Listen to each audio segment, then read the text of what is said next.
come up out of your life of prayer and then apply that to whatever the Lord has given you to do.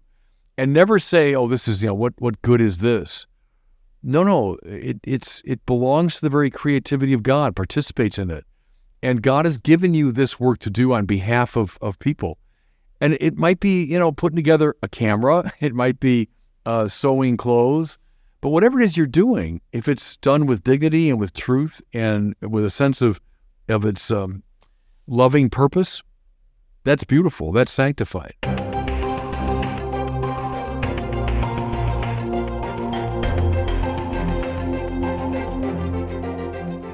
Welcome back to the Word on Fire show. I'm Brandon Vogt, the host and the senior publishing director at Word on Fire.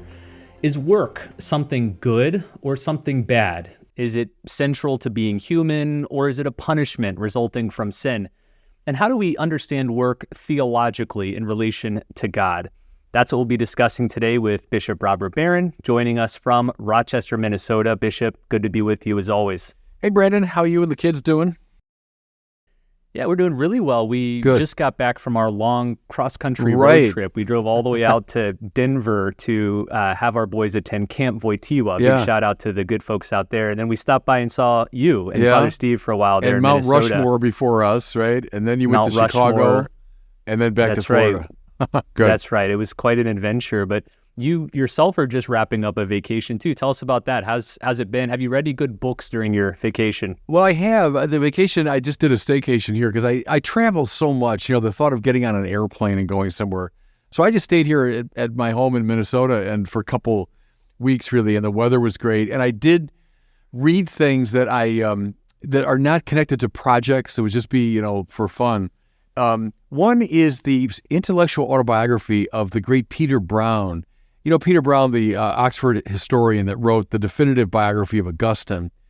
I'm blanking on the title of the book right now. A big fat book, and it's if you like the life of the mind as I do, and you like universities and libraries and conferences, it's a guy telling you the story of how his mind has kind of evolved over the decades, and the people he knew and all that.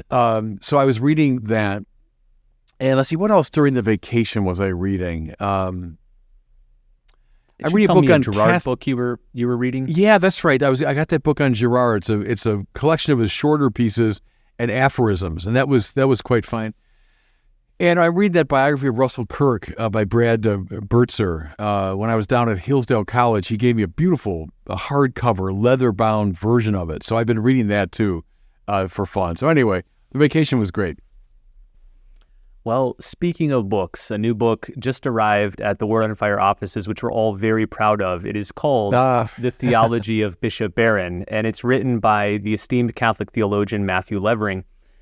This is not just a biography of you, Bishop, but what it does is explore the key themes of your theological vision and traces your development as a theologian from the 1970s to the 80s to the present. But the unique way that Levering has structured this book is by putting you in critical engagement with a whole cast of characters from your formative period, including Andrew Greeley, Michael Corban, Raymond Brown, Edward Skilebex, John Meyer, George Lensbeck, Alistair McIntyre, Stanley Hauerwas, and Richard Rohr. So a very eclectic group of thinkers. But what he does is show how you appropriated, elaborated, and often critiqued the thought of these interlocutors to develop a nuanced theology of your own. So tell us about this book and your thoughts about it, and Matthew Levering as the author. Well, I guess I'm simultaneously embarrassed by it and very proud of it, because I think you and Matt and some others approached me a while ago about, the prospect of doing this book. And of course, I love Matt Levering. He's, I think, one of the brightest theologians writing today. He's published a number of things for us, but he to me is the successor of Avery Dulles, meaning someone that knows how to read the theological scene and really sum it up in a helpful way. He's one of the great teachers of theology on the scene today. So I was, very flattered that he wanted to work on my book, on my work. What he does, and you hint at it there, is he knows so well all the people that over the years I've been reading. And so when you read something that I write, he can say, oh, that's from McIntyre, oh, that's Hauerwas, but now cautioned by Aquinas, and oh, that's Aquinas, but but now the fathers are coming into play in a way that kind of, checks that perspective. And he's very good at knowing the people that I read. Probably for a lot of my readers, I have footnotes and things, but they might not be all that interested in the footnotes. Matt loves footnotes, so he'll go through all of that material. So I think if you are interested in figuring out, where my thinking has come from, how it's evolved, it's a very useful study. I did read it, in manuscript form, but I kind of on purpose backed away from it. I didn't want to, say to Matt, "Oh, you'd be better change this," or that's not. I just sort of let it go and let him, give his interpretation, which I very much appreciate. So it's a fine book. Again, it's called The Theology of Bishop Barron by Matthew Levering, and it just came out today, actually, Monday, August 28th. All right, Bishop. Well, as we are approaching Labor Day, which is next week, Monday, September 4th, Labor Day, as we all know, is the federal holiday in the United States, celebrating the American labor movement and the contributions of all workers to this great country. I thought this would be a good opportunity to talk about the topic of work, which figures very centrally into Catholic social teaching. Before theorizing about work itself, though, I thought I'd pitch you a softball and ask you about your own work history. What was your first job, or any memorable jobs before you entered the world of academia? Yeah, my first job was Crocs and Bertano's bookstore in Oak Brook, Illinois. I was 16. My brother was working there. Crocs and Bertano is gone now. There was a great kind of flagship store in downtown Chicago, and then there were about 20-some branches of it all over the Chicago area. And I worked in the branch in Oak Brook Shopping Center, and I was a stock boy. So it was my last couple years of high school. And my job was basically to take in, the books would arrive like in the loading dock, and we bring them up, and then we'd have to process the books and get them in various places. And so it was sort of a half intellectual, half manual labor kind of job, because there's a lot of carrying boxes around and, doing a fair amount of busy work. I must say I loved it. I was busy in those days. I went to high school all day, and then I would get in the car and I'd drive to Oak Brook, which is about a half hour from my high school. And then I would work from, like 4 or 4:30 until 9. And then I would, drive home and then start the day. It might have, maybe I think now it was maybe 2 or 3 days a week I did that. But it was a busy life. But I enjoyed that job. I worked at Steak and Shake. I think those are gone now. There was a chain of restaurants. And I worked there for 3 days one summer because I was a dishwasher. And it was like this super hot summer. And I was in the back in the kitchen with one of those old-fashioned dishwashing machines, blazingly hot. And I hung in there for like 3 days, and I said, no, I can't take this, and I quit. But my first job was Crocs and Bertano's bookstore, which I loved. Was that the setting for the famous story where you were quite literally hit upon by a flying copy of Merton's Seven Story Mountain? My brother came into the stock room in the back, and in those days, if a book had been on the shelf too long or was damaged or something, they would take a paperback, take the cover off of it, and they'd send that somewhere, and then the book was just available. So it was a coverless paperback of the Seven Story Mountain, and he threw it at me, and I was sitting there, and he said, "You'll like this, it's by a Trappist monk." And I said, "I don't want to read a book by some Buddhist." And he said, "Trappists are Catholics, you idiot." And that's how I got the book, which had a big impact on my life. It's, it's a bit like a Flannery O'Connor story, I suppose. All right, let's turn to the topic of work in the context of Catholic social teaching. Yeah. I want to give a quote here from Pope Francis, his recent encyclical Amoris Laetitia. He says, "It is clear from the very first pages of the Bible that work is an essential part of human dignity. There we read that," and he's quoting from Genesis, "the Lord took the man and put him in the Garden of Eden to till it and keep it. Man is presented as a laborer who works the earth, harnesses the forces of nature, and produces the bread of anxious toil." Mm-hmm. Does this mean that work is a good thing and not just a product or a punishment of the fall? Right. I mean, that we sort of labor and work is something that's terribly difficult. You could say that's a function of the fall. But work itself exists before the fall. So Adam tilling the garden is a symbol here of all the ways that human beings, made in God's image and likeness, transform creation. They work creation. so as to make it even more beautiful and life-giving and so on, cooperating thereby with the creativity of God. And, Brandon, we all live in a fallen world. We're all sinners, so we know the shadow side of it. We know the laborious side of work.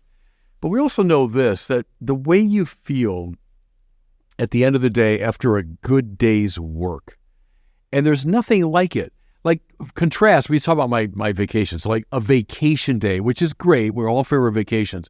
But the way you feel at the end of a day of vacation, and you're sitting on the deck at your house or something, contrast that with sitting on the deck with a cool drink after a good day's work.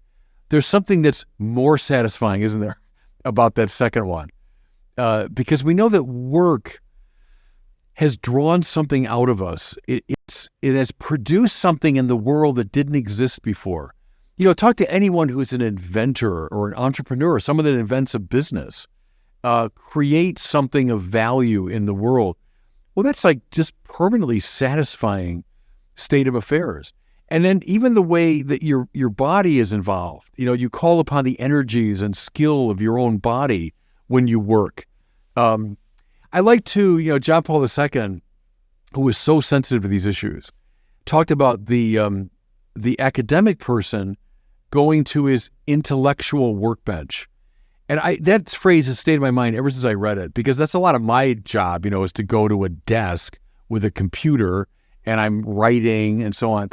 And to see that not as some kind of effete, elitist sort of thing to do, but I'm going to my intellectual workbench, like someone who's cobbling shoes. Well, I'm cobbling a text, or I'm cobbling a talk or something.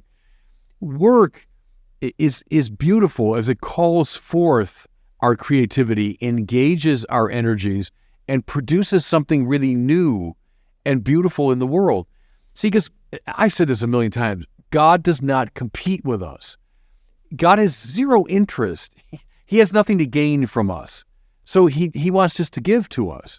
He wants us to participate in his causality and his creativity. And that's what work is at its best. I think most of us grasp the basic dimension and purpose of work, which is we work so we can earn money to provide needs for ourselves and for those we support. However, for Catholicism, work is more than just its functional dimension. It's a form of participation in God's own creation. Can you talk about the distinctively Christian understanding of work? How does it make us co-creators with God? Yeah, because, think of this in Aquinas. Thomas says that God makes the world indeed good and very good, but he doesn't make it finished. And I think people miss that point a lot. All they see is, there's the perfectly finished world, and then we fell from that perfection. That's not really the image. The image is God makes the world good, indeed very good, but then he allows for its development. So this whole kind of evolutionary consciousness that we have now, to my mind, is perfectly congruent with the Bible, that the world good, but now continues to sort of unfold according to an evolutionary process. In a similar way, we make the world better. So it's good, how lovely nature is. But see, if we just sat back and ate grapes and looked how beautiful nature is, well, we get bored after a while, and the world would not be as beautiful as it could be, because our job is to work with nature, and I'll bring all Laudato Si into it, respectfully, not in a exploitative way, not aggressively. Think of your friend Tolkien. We don't want to become like Sauron or like Saruman, destroying the natural world. No, but working with it in a way that's deeply respectful and participating, as you suggest, in the very creativity of God, we enhance the world, we make it better. And then press it a little bit. So not just think of an artist or a farmer, but think of an entrepreneur, someone who is making a business. Think of all the ways that human work has improved the lot of human beings.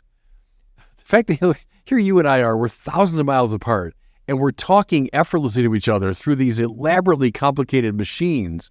Well, there's an enhancement of life that was made possible by the work of like millions of people that produce these very lights that are shining at me right now in this very machine into which I'm talking. That's beautiful. And think now of all the great companies and corporations that provide, food and shelter and clothing and entertainment.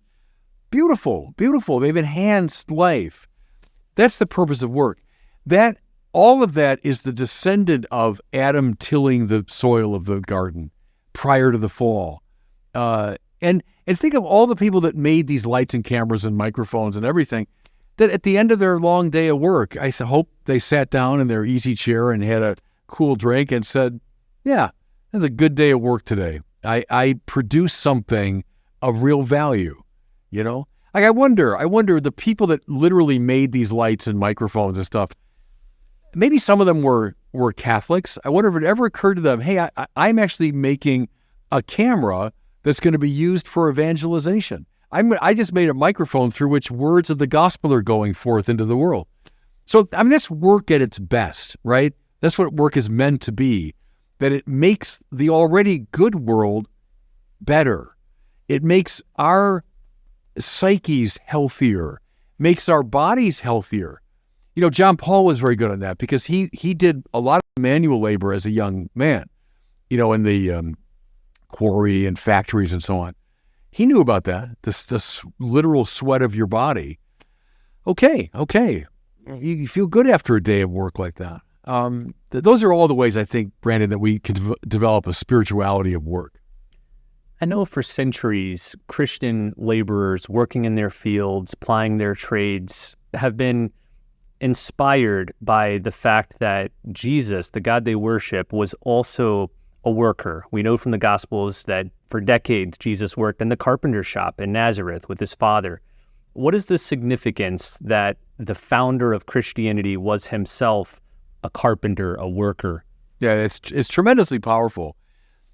One of the things, and I guess it's just perforce it is this way, that we don't think about that much are the hidden years of Jesus.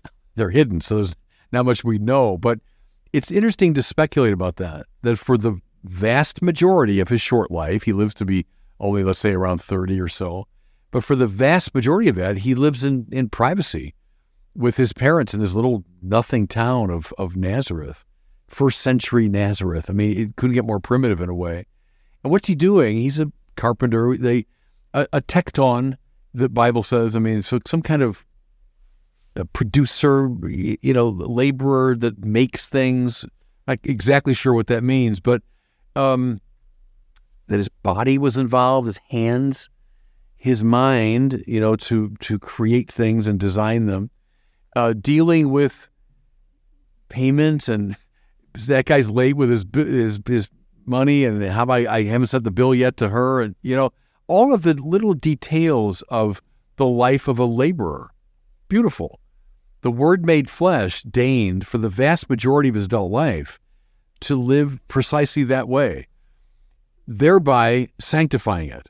So everything we've just talked about is sanctified because Jesus himself lived that life and practiced those activities. I think that's beautiful. I love that. The simplicity of it, the literally hands-on quality of Jesus' work. He wasn't like a sage who just escaped to a mountaintop and then said, wise things. But for most of his life, adult life, he was, and probably as a kid, apprenticing to his father, learning the trade. As your kids watch you and learn, things, there's Jesus learning from Joseph in his humanity. So anyway, I think that's a very beautiful thing for Christians to reflect on. And there's no work that's too, humble or denigrating, or, the Son of God did very simple work. When most people reflect on Catholic social teaching, they trace its origin, at least modern Catholic social teaching, back to the release of Rerum Novarum. It was an encyclical published by Pope Leo XIII in the year 1891.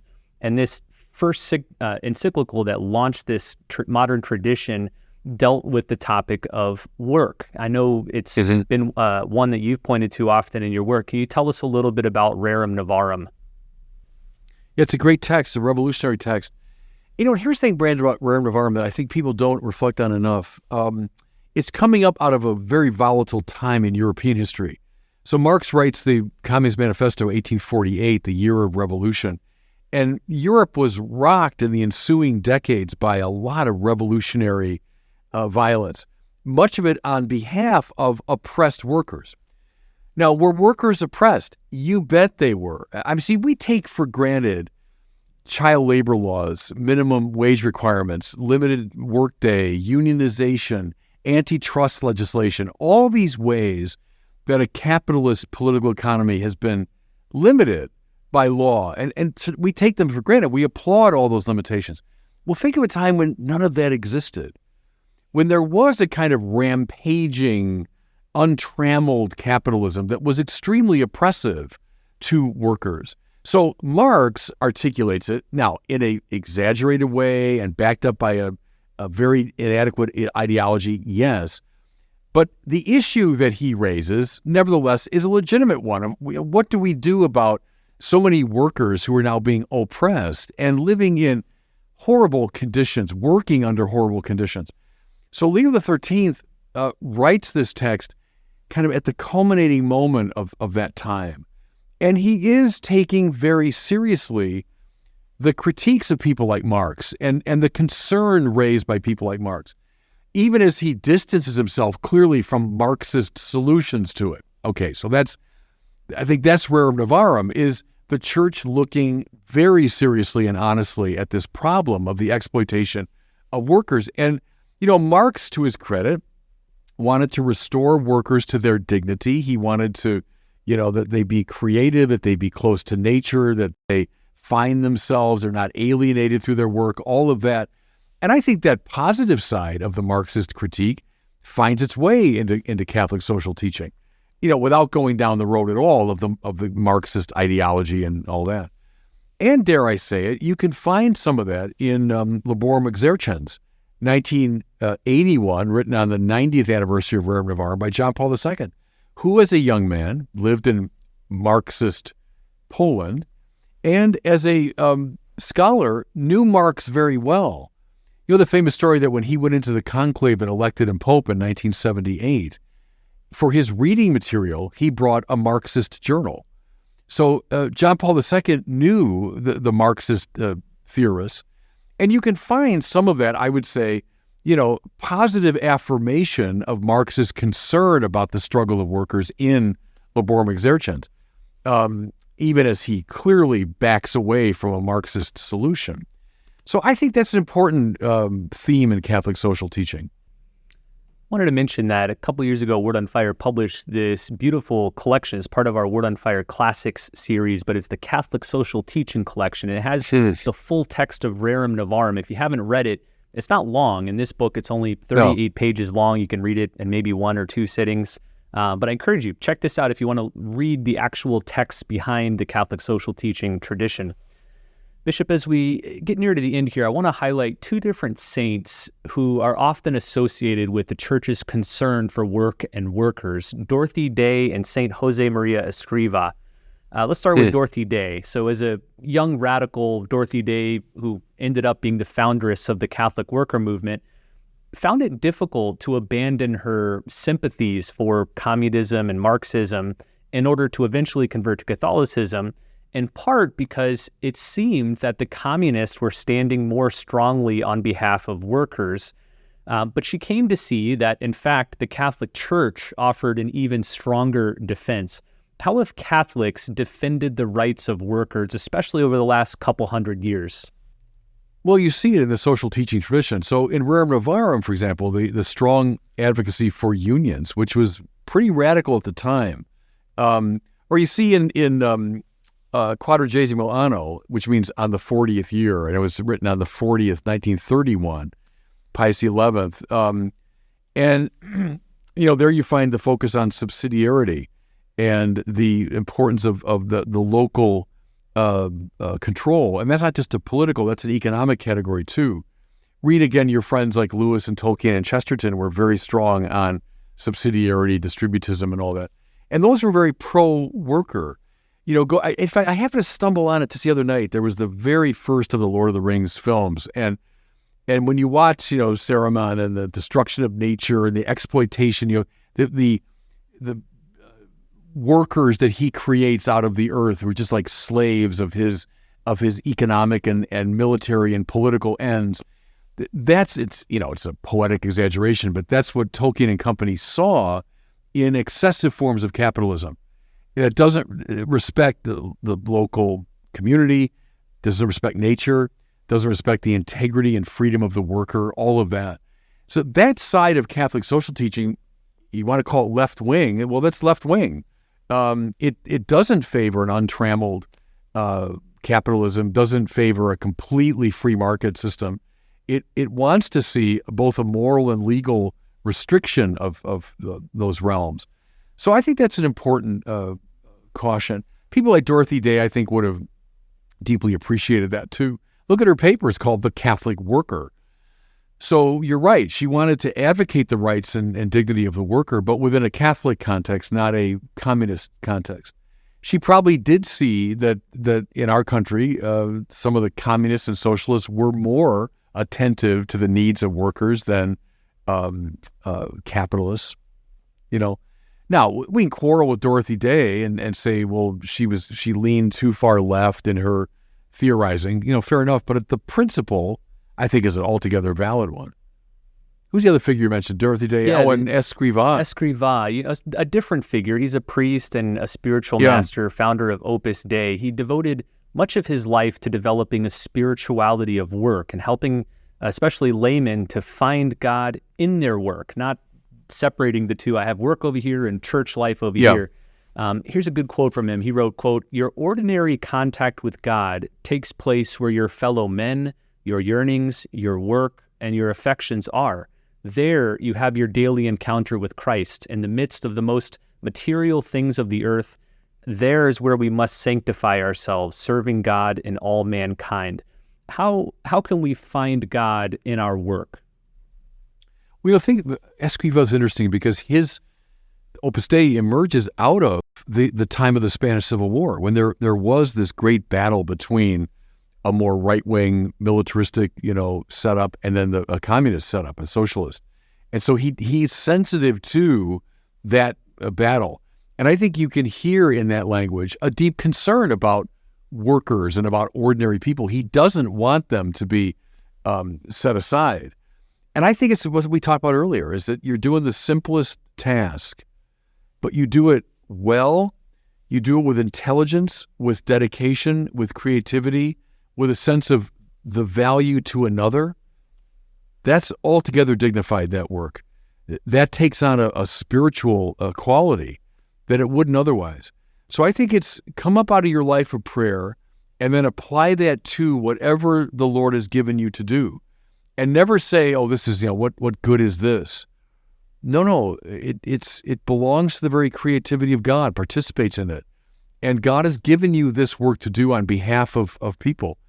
And it might be, putting together a camera, it might be sewing clothes, but whatever it is you're doing, if it's done with dignity and with truth and with a sense of its loving purpose, that's beautiful, that's sanctified.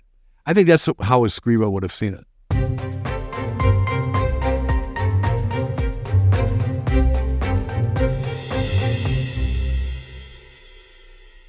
Well, it's time now for our question from one of our listeners. Today we have a question about the topic of transcendence and how it differs from immanence. Here's the question. Sure. Hello, Bishop Barron. You often use the term transcendent or transcendence.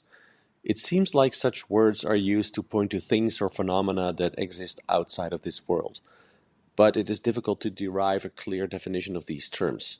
Can you please explain what you mean by the transcendent, for example, contrasting this with the opposite term of immanence? Thank you. Yeah, thank you for that. One way to do it is use Kantian language, the categorical. That's the world that I can categorize. So the world of ordinary experience, I can compare this to that. I can say this being belongs in this category, that being in another category. The categorical world is the world of ordinary sense experience and so on. The transcendent is what lies beyond that. So remember this line from Hegel: to know a limit as a limit is already to be beyond the limit. So the fish in the water doesn't know his watery world as a limit. It's only if he's drawn up beyond it. Let's say he's fished out of the water, and for a moment he goes beyond it, and this new world has opened up, and then he goes back into the water. Now he knows his categorical world as limited. That means he's already beyond the limit. So through a number of experiences, the philosophers call them limit experiences, we sense, it's as though we're like a fish that we're drawn up out of the water. Times of intense joy, times of intense sorrow, times of intense loss, times of wonder, the sublime, Kant calls it.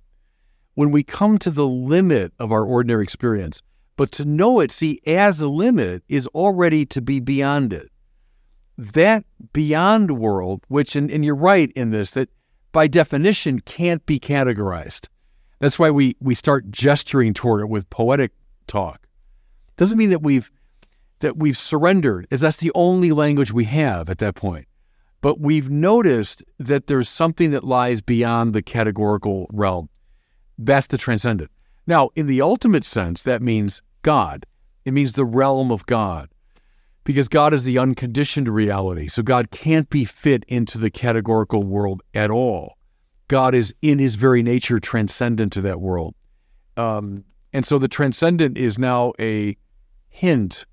It's a glimpse of the sheer transcendence of God. Well, thanks for that great question. And as we wrap up here, one more reminder to get your copy of this excellent new book, which just launched today, titled The Theology of Bishop Barron. I think it's called The Theology of Robert Barron is the accurate title. It's written by Matthew Levering, and in many ways, the theology of Robert Barron is the theology of Word on Fire. So if you've been listening and watching Word on Fire and you want to go deeper into this particular ethos, this book offers a great way in. Well, thanks so much for watching and listening, and we'll see you next time on the Word on Fire show.